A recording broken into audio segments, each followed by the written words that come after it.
Hi, welcome to the bathtub. It is I, the old masturbator, Scott Bradfield, and this is a party. This is a non-party affiliated book show, but I sometimes put on an old Bernie T-shirt, so don't let it bother you. And if it does bother you, I'm sorry. I'm not sorry. Anyway, this is the old masturbator. We're kind of catching up as usual. I have all these books around, and then I feel like I got to do them, and then they get out of hand, and then I don't want to do them. And it's so hot today. Whenever I do this, I have to close the windows because it's so noisy on the street. So anyway, that's the inner life of the bathtub. We're going to try to do a bunch of these. I have all these different books floating around. I don't know where to put them.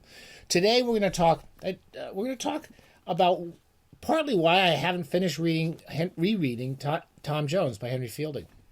I have two cool copies of Henry Fielding. Normally, the Norton Critical editions make you feel like you're in college, but in a kind of good way. And I much prefer the old orange spine, as you know, the old orange spined penguins. Anyway, I wanted to reread this since I read it first time as an undergraduate. I took it at UCLA. Bob Manicus is my teacher. He's a great teacher, especially an early novel. And I took it with us when we went on our cruise. Lucy and I went on a cruise. I think I told you this. And I was going to sit around reading, but we didn't. You know, you don't read as much as you think. You're with your wife, and so we went to listen to music and did stuff like that, and went on tours and stuff and looked at the whales. So I didn't really have as much time to read as I wanted to, but I did read about 300 pages over the 8 days of the trip.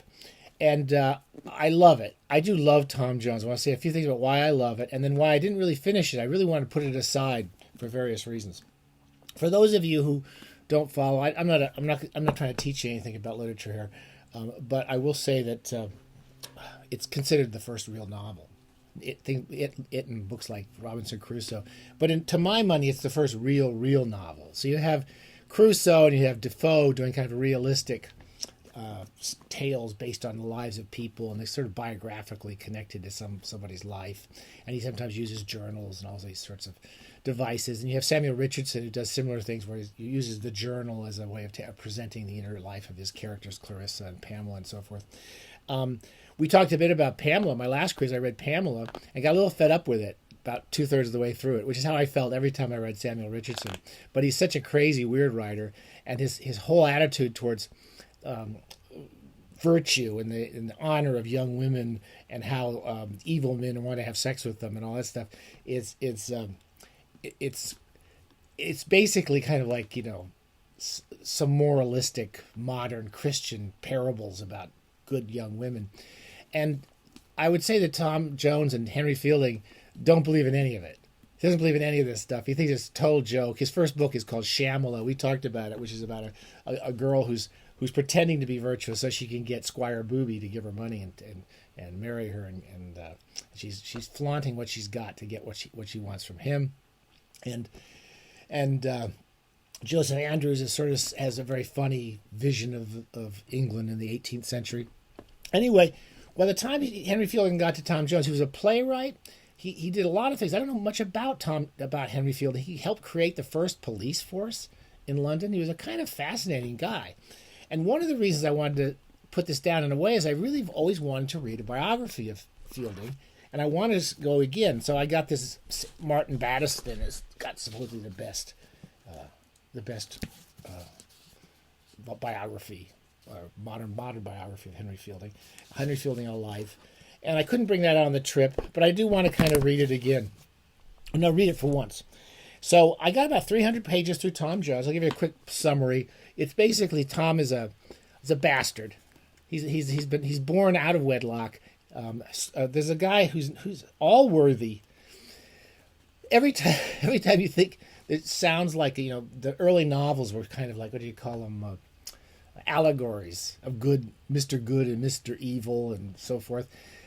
Squire Allworthy sounds like Mr. Perfect. He's a good man. You're supposed to learn everything from him. And basically, Allworthy is a sort of good guy, but there's always undercurrents of him not being perfect. Henry Fielding does not believe there's perfect human beings. Everyone's got flaws. Everyone's selfish. Everyone's trying to get laid. Everyone's going to lie when they have to get what they want. Something. Everyone has their faults. Some are better than others. And Tom Jones is better than most guys. He's a bastard son who's found on the doorstep of Allworthy's house. They think they found the mother. There's a girl in town who's the servant for a couple of teachers, I think, and she won't admit she's the mother or who the father is, but that's all going to come out in the wash of the novel. It's a very long novel, and as Tom Jones grows up, he's basically the bastard son of this Allworthy, and he's considered like he's a bit too wild and too reprehensible to be a good person, but he's always basically doing good things. He's basically a good person, and he has not a stepbrother, but another young man who's the Allworthy's nephew, born from his sister and somebody else, and he's kind of a jerk, but he's more properly in the middle class family, in the dynasty of this family, and he's supposed to be better, but he's not. They have these teachers.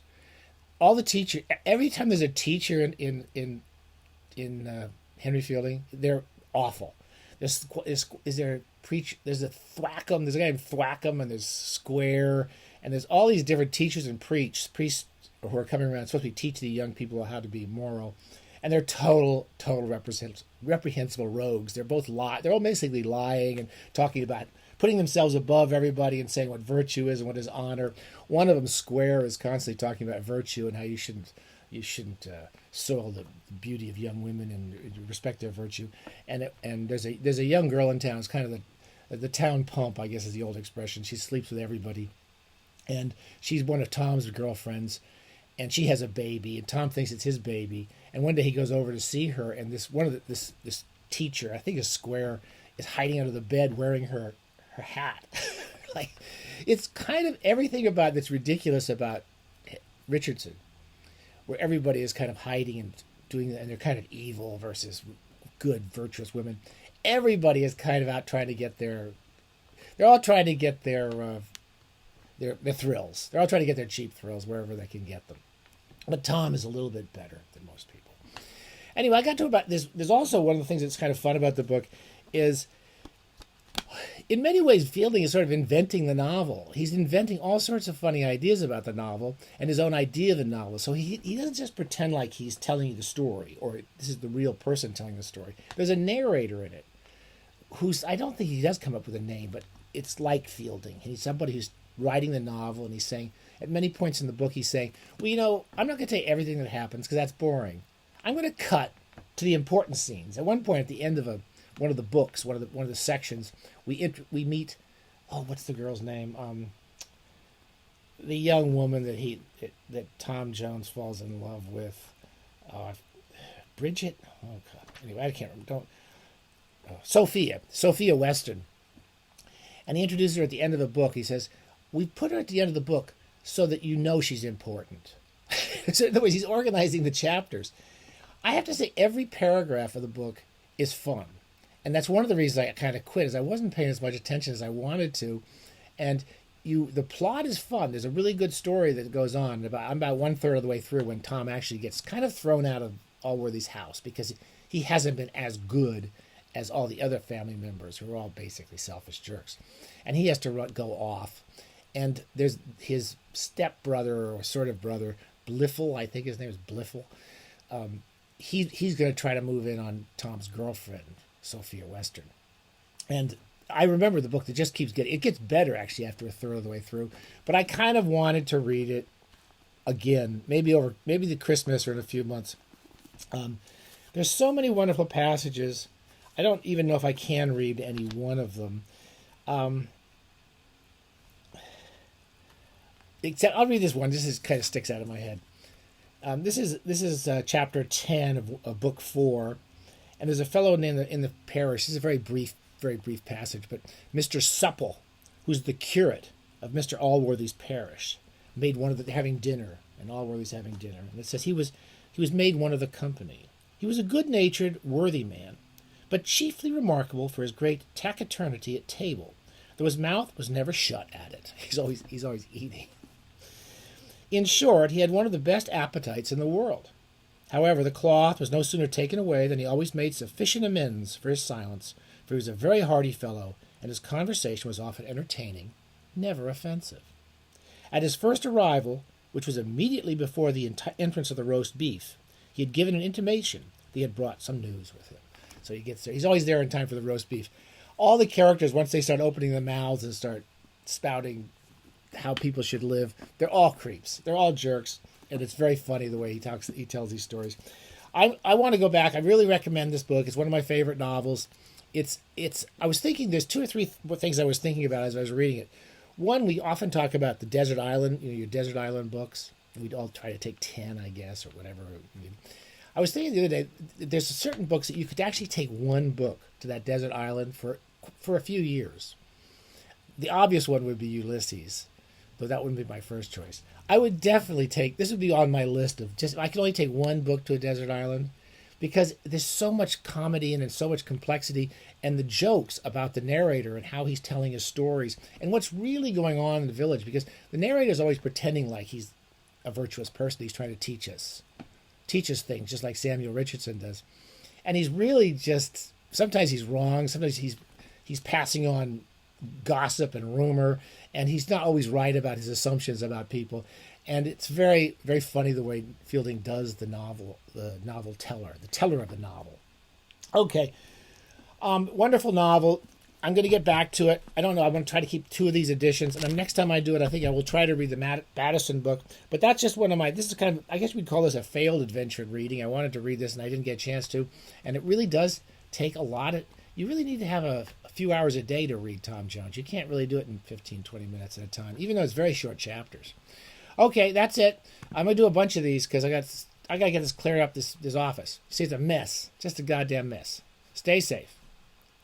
Oh, one more thing. Sorry, one more important thing. Another list I keep thinking about. A lot of literary criticism is just boring crap. We all know this. One of the greatest, there are so many wonderful books of literary criticism, and one of my favorites I reread while I was rereading Tom Jones. And I can't find my hardcover copy of it. But here's, if you're looking for a good literary history of the early novel, Ian Watt's The Rise of the Novel. I've only got the Kindle version. I had the paperback copy. I got it as an undergrad in school, and I had filled with notes. It's one of my all-time favorite literary criticisms, works of literary criticism. And he talks about the history of the novel and the significance of Tom Jones, but not in a kind of boring, pretentious way. He really talks about how the certain form of the novel came out of biographies and the letters, and how it reflected certain middle-class ideas of the self and society. It's a wonderfully well-written book, and rereading it, I got about a third of the way through it this time. I kept wanting to go back, and that's another reason I wanted to stop. I want to go back. I want to finish this whole book again. I love Ian Watt's The Rise of the Novel. We should do a list of 10 great works of literary criticism that aren't nonsense. Okay, bye.